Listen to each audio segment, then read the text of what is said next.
Hello, welcome to the second episode of Heard on the Grape Vine, a drinks podcast from Amateur Wine. You can find out more about the website and the podcast at amateurwine.co.uk. For the second episode, I was joined by Jameel Lalani, the founder of estate tea specialists Lalani & Co. Join us now as we explore the world of fine teas.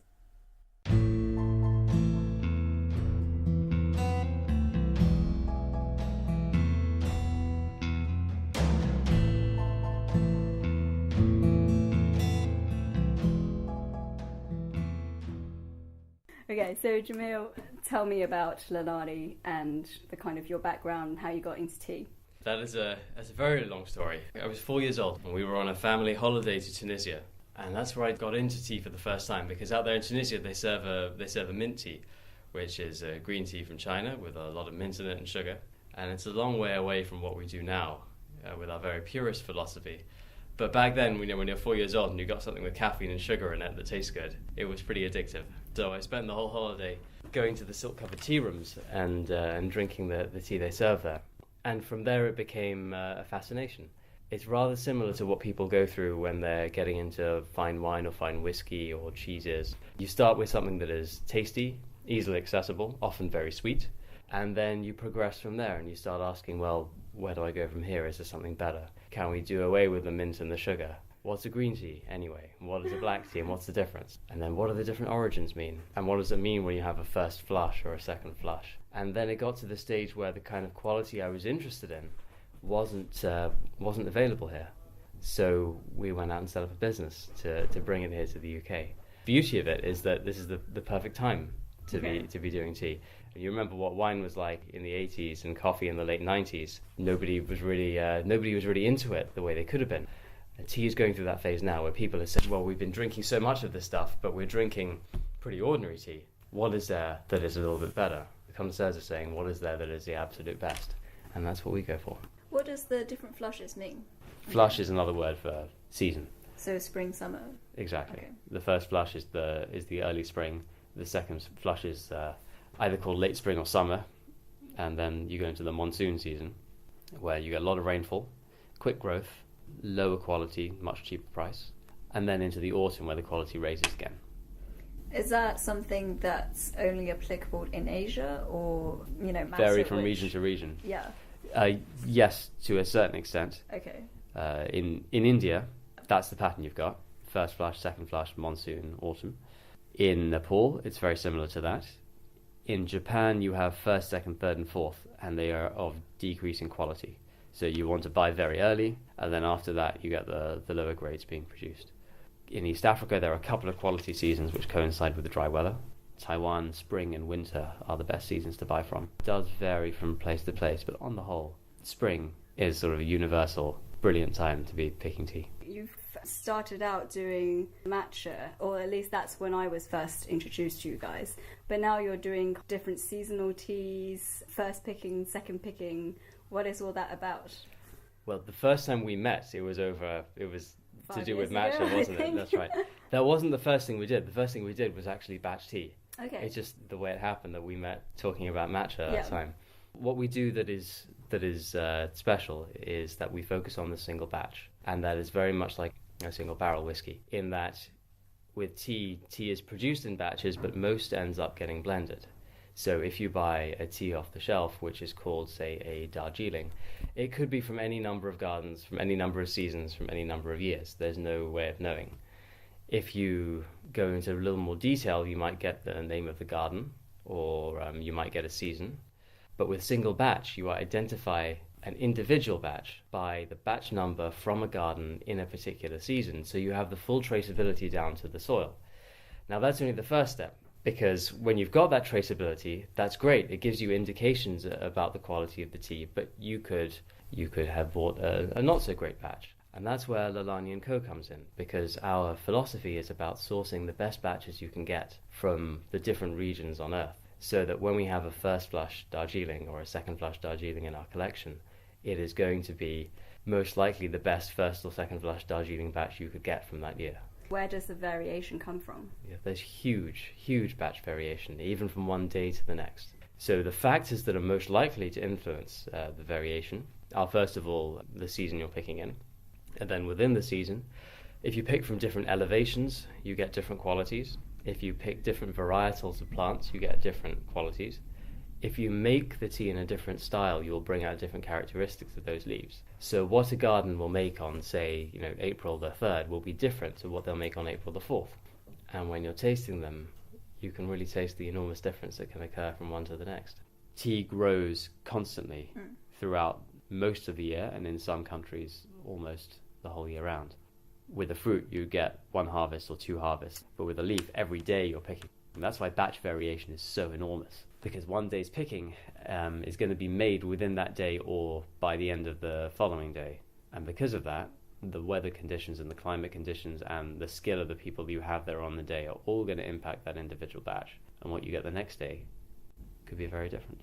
That's why we're into single batch, because it makes such a difference in tea.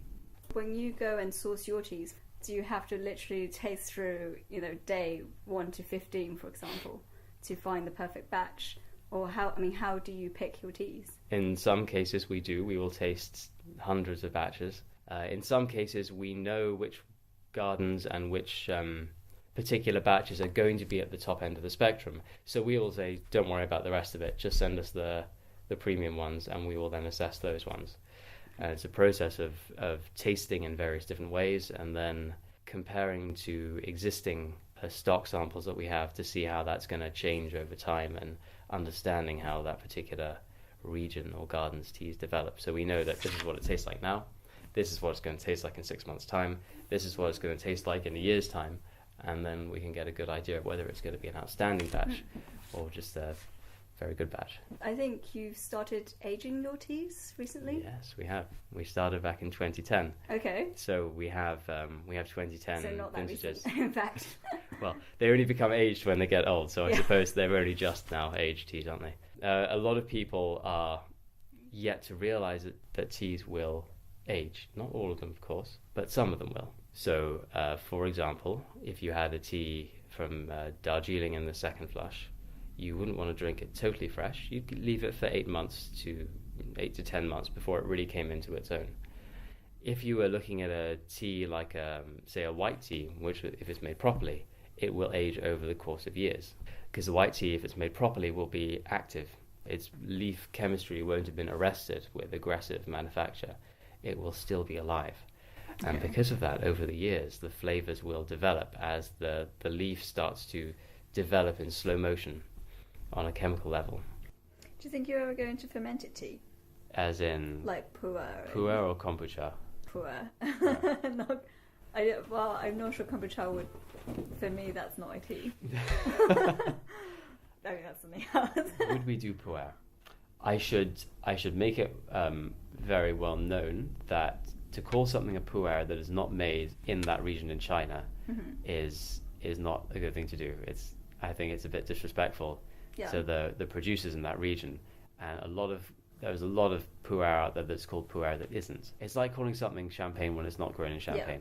Yeah, of course. There's a culture and a heritage and a history and a lot of expertise around producing that individual product, and it is unique to that region, to that part of China. Would we do similar aged teas? Well, in some ways, the aged white teas we have in the collection are done in a very similar way. Moisture and humidity control, temperature control, monitoring quality over time. They're not fermented in the accelerated way that you get from what they would call a cooked pu'er tea. They are more done in the raw fashion, where the aging isn't accelerated. It's allowed to happen, and the environmental factors are controlled around it. So you wouldn't consider working with China or Chinese producers? I would. I definitely would. But I don't have huge connections in China. I think it's important for tea marketers to develop that we should specialize. Yeah. Being a one-stop shop is a bit outdated. Fruits, florals, herbals, which are not teas, of course, and then blended teas, and then teas from all across the world. You could normally find them under one roof. You still can. But if you want to develop expertise, you have to let go of certain things and focus. And so our knowledge on Chinese teas is not very strong, whereas in Japanese teas and Indian and Nepalese is incredible. And we do very good work with East Africa, and we're probably at the cutting edge over there as well. And also in Taiwan. Again, Sri Lanka, lovely origin, but outside our area. But potential for development, no? Would I? I wouldn't say no. I think we'll see ourselves developing our levels of knowledge and expertise, and also the quality of tea that is being produced from the gardens that we're already working with and the regions that we're already working with. I would love to experiment more, and we will be, with some of the teas coming out of the Japanese producers. What do you mean by experiment? New styles, new methods of manufacture. I won't reveal too much. Keep an eye on the collection, and they will emerge. Also, East Africa, a huge. My family's from East Africa originally. My parents were born there, and they have amazing potential. Mm-hmm. But the market has pushed it into producing very cheap commodity tea.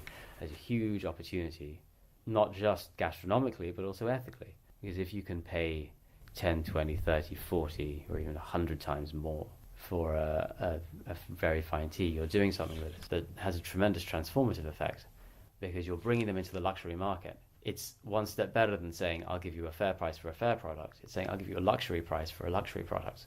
And then there's the opportunity to develop skills and to experiment and to develop craft and get a correspondingly increased income as a result. Do you think the next stage of this tea study, I guess, would be that you can say a Darjeeling will be able to age 5 to 10 years, whatever the nominal number is?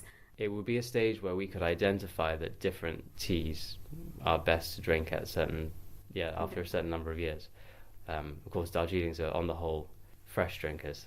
A first flush Darjeeling, for example, you want to drink within the first 12 months, similar to a Japanese sencha. 12, maybe if it's a particularly long-lasting one, you could get 18 months. And what is this aging process? I mean, how does it differ from, say, for fermented tea? Mm-hmm. How are the leaves treated that makes it different? It's about maintaining the right temperature level and the right moisture level, primarily. And then how does the flavour change? Each tea has its own way of behaving. Say, for example, if you were aging a white tea, it would add layers of depth. When it's young, it will be lighter, it will be brighter. You get more floral and more of the lighter touch notes. And then as it ages, it will almost become in people terms, a more mature version of itself. Yeah. It will develop the more deeper, headier components of those flavours that it had when it was young. If you bought some tea, how long can you age it for? Or like if you just had some tea and you've kind of forgotten it and it's in the back of the cupboard, how long can you keep it for? Okay, so it's much like a wine. Most of them you drink fresh and some will age. And the same with tea. The vast majority of tea that is available, drink it fresh. Because if you leave it in the back of the cupboard, it's going to lose all its flavour within a couple of years, and it's going to taste pretty boring. It's only the premium ones that are going to age. It depends on the batch. It depends on the region. We're very good about this in terms of advising our customers. When someone buys something, they can always come back to us and say, right, this is what I've got. What should I do with it? And we give very personal, in some cases, private client service for people who have their own tea collections. But in general, is that a year? Okay, so I'll give you a brief overview. Japanese sencha and first flush Darjeelings within a year. The sencha you can sometimes push to 18 months. It's perfectly safe to drink beyond that. It's a dried product. It doesn't go off. It just starts to lose its brilliance. Teas like a second flush Darjeeling, good for 3 years. Best after about 8 months. Something like an Assam, believe it or not, although it's a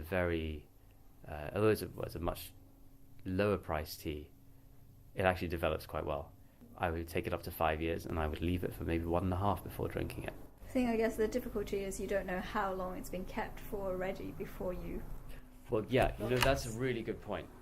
Because when you go buying tea or ordering tea from a restaurant menu or a hotel menu, you have so little information that you can't make an advised choice. And often you get people coming in who are more knowledgeable than the establishment. With most of the market, you would see Darjeeling, second flush on the menu.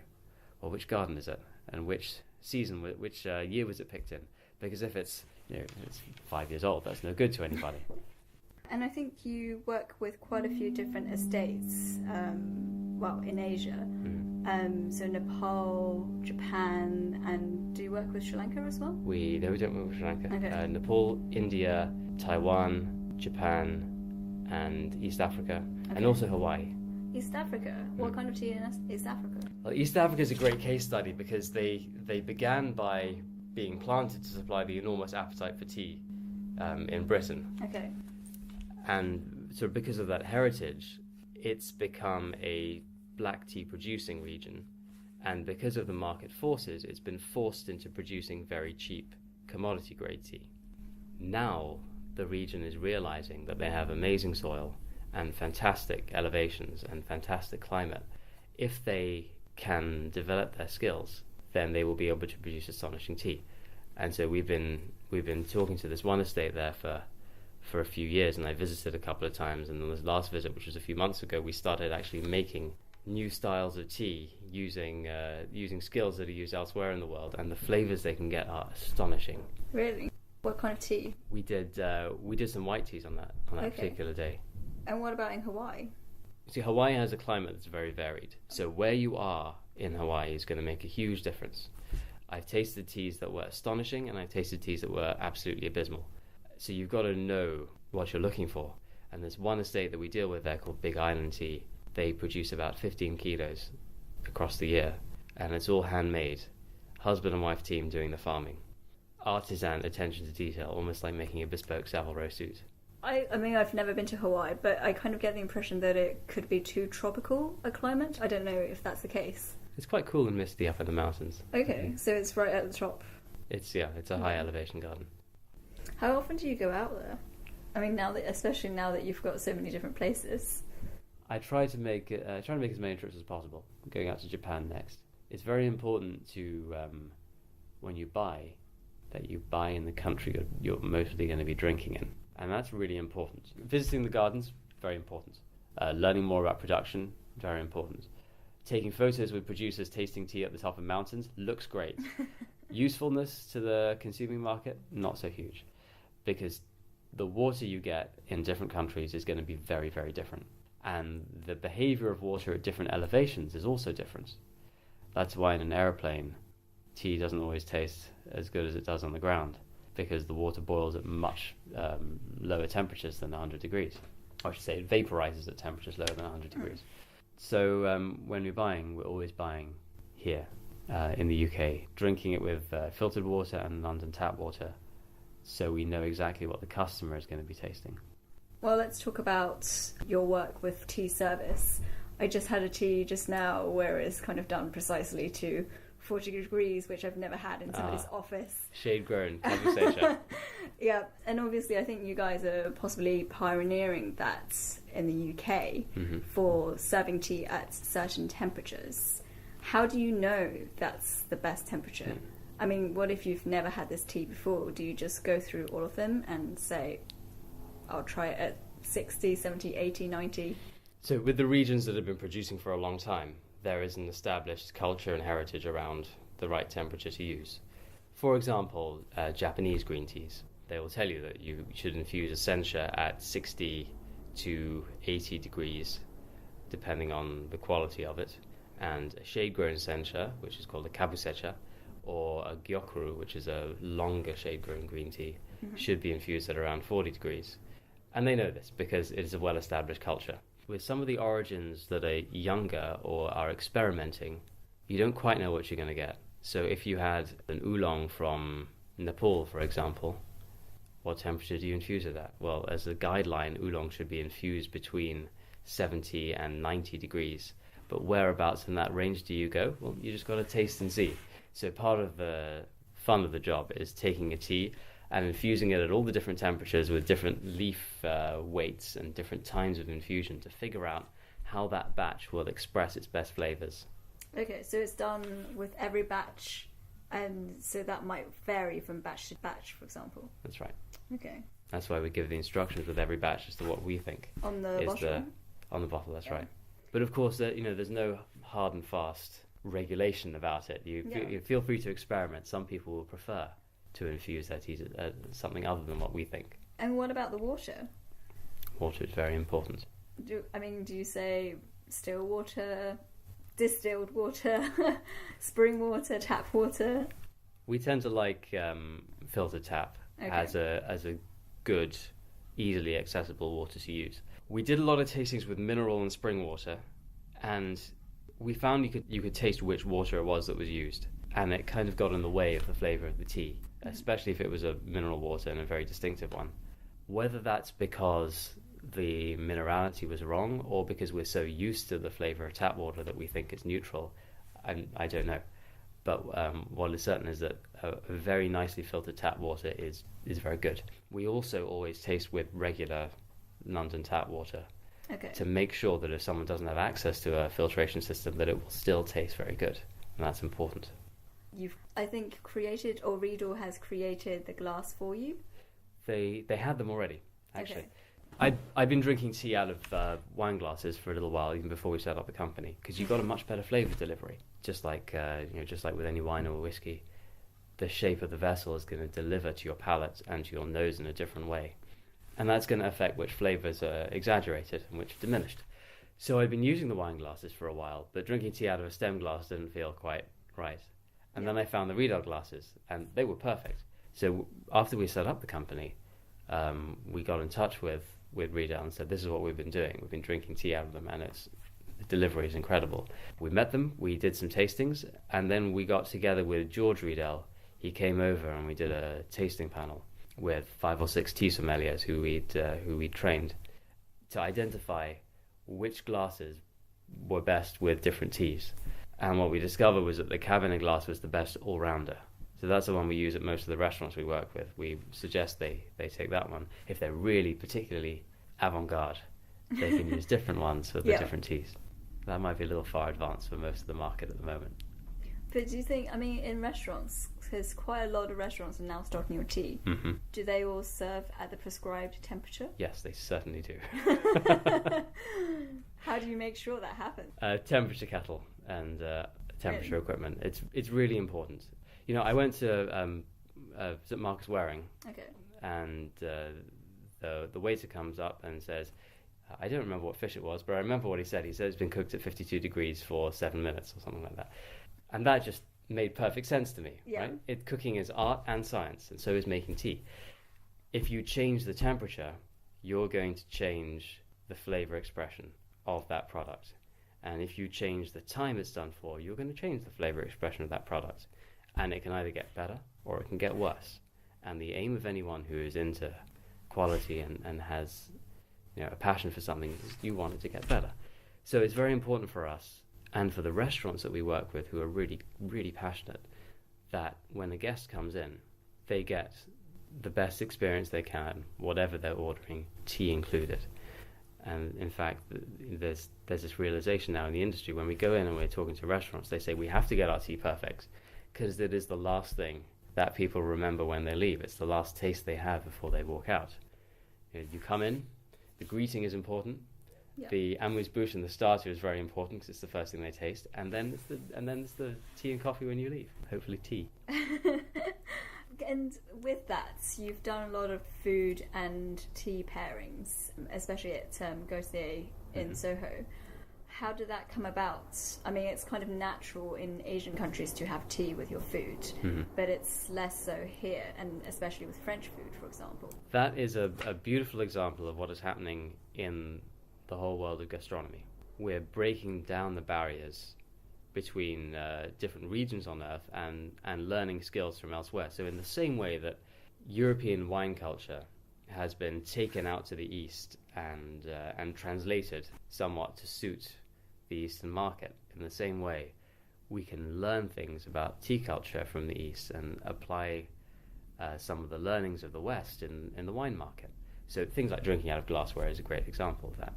With the pairings, we saw the trends that were showing that people were ordering half bottles or reducing their alcohol consumption, and the restaurants were saying, people are not ordering wines. The boozy lunch was going out of style, and we thought, well, you should be able to pair tea with food as much as you can in wine, and we started playing around with it, and it turns out it works very well. So when a guest comes in, if they're not drinking for whatever reason, the restaurant shouldn't be restricted in the experience they can give to them. You can now match with the tea, and the guest gets that amazing food and drink experience. And from the restaurant's perspective, they don't miss out on the drink sale. So it's a great all round. We've been talking to restaurants about that and doing a few projects for the last 3.5 years. Yeah. And of course, you get the early adopters at first, but now when we go and meet restaurants, they say we have to do this tea pairing. So it's nice. It's nice to see that we've been in this market since it was really fledgling, and now it's going through the stage of acceleration. It's wonderful to see all that gastronomy come to fruition. How many different restaurants are doing tea matching? At the moment, there are about 4 or 5 who are doing it, and all the new ones that are coming on board are doing it as a matter of we must. I think it's particularly interesting that it's a mix of Asian and Western restaurants. Because I think, I don't know, it would just be too easy to say, well, this is a Chinese restaurant or this is a Japanese restaurant, and therefore they're serving tea, and it's this particular kind of tea. But to have, the kind of French cuisine or, I don't know, even Nordic cuisine and say, hey, we're serving this tea is kind of quite cool. It is cool. And it goes so well with that style of food. Everyone is moving towards lighter dining, more floral flavours and vegetable flavours rather than a reliance on fat and sugar to provide so much of the flavour. In fact, that's a big shift, and I think we should be making that shift. A shift in our approach to gastronomy as one of nutrition rather than addiction. In the past, we've created dishes and been focusing on food by loading it with flavours and that are fat and sugar based, which appeals to our addiction centres. But now we're starting to understand food in a much more natural way and looking at it in terms of nutrition. And the flavours that go along with that are more floral and vegetal, and they match beautifully with lighter wines and with teas. So the things you can match, like sencha and goat's cheese, is the classic easiest pairing to do. And we did that with Neal's Yard Dairy. We tasted the sencha with almost every cheese I had on that counter. And Innis lager and Innis brick is an ideal match for a sencha. Things like Assam with most of the heavier desserts is a great match. Taiwanese oolongs with asparagus dishes are a really, really good match. And sommeliers love that because asparagus is not the easiest thing to match with a wine, apparently. No, apart from maybe Sauvignon, or the odd Sauvignon, let's say. Mm-hmm. Are there kind of hard and fast rules? So, for example, you might have a white wine with fish and white meats and red wine with red meats, for example. Does the same kind of thing apply to tea? Is there certain teas that you would automatically say, this is a white meat, this is a fish, this is a dessert? The rules are largely similar to what you do with the wine. So first you want to match the intensity. The dish and the drink need to be of a similar intensity, so one doesn't overpower the other. And then you think about whether you want to match the pairing or whether you want to contrast the pairing. So with sencha and goat's cheese, it's definitely a match pairing. Fresh, light, umami flavors. With, say, a first flush Darjeeling, you would do a great smoked salmon. And that's a contrast pairing. Fruity and floral in the Darjeeling, salty and umami in the smoked salmon, each bringing out the flavor of the other, each highlighting and exaggerating the flavors of the other. And then you want to think about all the other factors involved, the sort of curveballs like acidity, for example, or the texture of it. So in the case of acidity, things like plums are a nightmare to pair with any tea. In fact, kiwis are also pretty difficult. If I'm doing a tasting, I won't have either of those for the day because it will destroy your palate for tea. And things like chocolate, difficult to pair because the flavor is very intense and the texture it leaves in the mouth is very difficult for a tea to cut through. So you need a very heavy, acidic, dark tea to cut through the flavors of the chocolate. And what do you think about tea cocktails? I mean, they're quite fashionable now, but I feel that Lalani is quite a purist kind of company. Are you for or against? I started off avoiding it simply because we wanted to make sure that people saw tea in its true light as an artisan drink alongside the finest wines and whiskies of the world. After all, tea has a 4,000-year-old heritage, and it is one of the few plants that's been selectively cultivated with skill for that period of time. I think it's pretty much tea and grapes are probably the only ones that have had that done for them. Am I opposed to tea cocktails? No, not at all. But it depends on what teas you're using. So if you had a super rare 2-kilo batch of hand-rolled oolong, would you put that in a cocktail? Probably not, because it would you'd miss out on experiencing the purity of the flavors of that. Yeah. But with a tea that was that was a little less rare, you can make an amazing cocktail with it. Is it something that you would have, I mean, tea in general, is that something you would have at certain times of the day? I mean, lots of people kind of say, oh, first thing in the morning or last thing at night, or I can't have this after 4 because then I'll, not be able to sleep. I've heard all of those and more.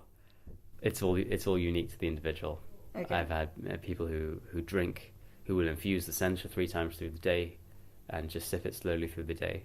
I know some people who will not drink tea after 11 because they're very sensitive to caffeine.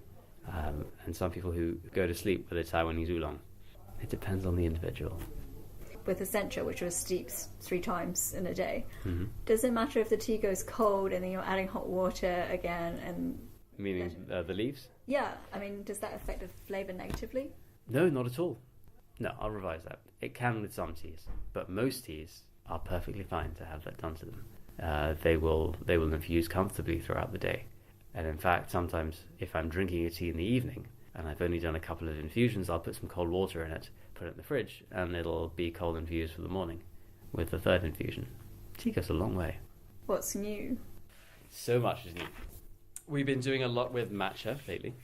People have been getting very interested in matcha because of the health benefits and some of the health marketing that's been going along with it. We're very keen to promote it as an artisan tea. So really super fine matcha. Beautiful tasting, shade grown, stone milled, organic of course. And to get people drinking it on its own. Cooking grade matcha in smoothies and cupcakes is great fun, tastes delicious. But people also have to experience it at the premium end, drinking it on its own, to see how it's been done for hundreds and hundreds of years. Is there anywhere in London where you can experience that? Where you can go in just for tea? You can. If you go to Curator's Coffee or Saint Espresso in Angel or Story Coffee, who are in Clapham, I believe, they do matcha to a very good standard. Is it your matcha? Yes, it is. Yes, matcha comes in all sorts of grades, so you have to make sure you're getting a very good one. Because you've got the new, or is it new, matcha gold? Yeah, it's new. That's the new. Yeah, we took a lot of time to source a matcha that is at the top end of the market, not the cooking grade that is so widely available. But actually, I think the cooking grade is a great way for people to familiarise themselves. But do you think because of that, they stop thinking of it as a tea and start thinking of it as just for cooking? I think so. I think that is a very big challenge we have to overcome in getting people to appreciate matcha the way it has been over in Japan. So I guess especially because it's a powder, people are like, what do I do with this? How do I stop getting it into kind of my teacup and getting lumps all over the place and so on. So there's a great video on the website which shows how to make a matcha in the traditional fashion. Are you supposed to drink everything? Yeah, absolutely. That's the beauty with matcha. You're drinking the whole leaf, so you're getting a wonderful intensity of flavour and also all of the nutrients that are in that leaf. Well, thank you. It's a pleasure.